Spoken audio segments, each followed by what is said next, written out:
നമ്മൾ ഈ ഏരിയയിലുള്ള പൈപ്പിന്റെ വർക്കാണ്. ഇതാണ് സ്ട്രോങ് ആണ്, എത്ര പിടിച്ചാലൊന്നും വരത്തില്ല. 12 mm ആണിട്ട് സ്ലോട്ടഡ് ചാനൽ വെച്ചിട്ടാണ് സെറ്റ് ചെയ്തിരിക്കുന്നത്. ഇത് 8 ക്ലോസറ്റിൽ 4 പൈപ്പാണ്, സബ് എല്ലാം വന്നത്.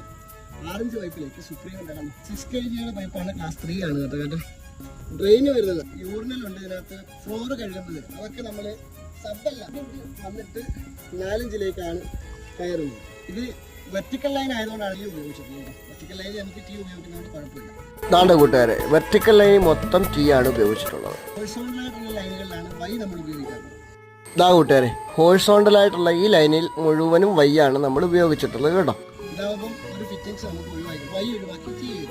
ഭിത്തിയിൽ നിന്നും വരുന്ന ഭാഗത്ത് ടീ ഉപയോഗിക്കുന്നവരാണ് വെർട്ടിക്കൽ ലൈനിൽ ടീ ഉപയോഗിക്കാൻ പാടില്ല എന്ന് പറയുന്നത്. അങ്ങനെ എന്തായാലും ഈ ഏരിയ ഞങ്ങൾ വർക്ക് തീർത്തിട്ടുണ്ട് കേട്ടോ കൂട്ടുകാരെ. അതുകൊണ്ട് ഇതാണ് ഫൈനൽ റിസൾട്ട്. അടുത്ത ഏരിയയിലേക്കുള്ള സ്കഫോൾഡ് സെറ്റ് ചെയ്തിട്ടുണ്ട് കേട്ടോ കൂട്ടുകാരെ.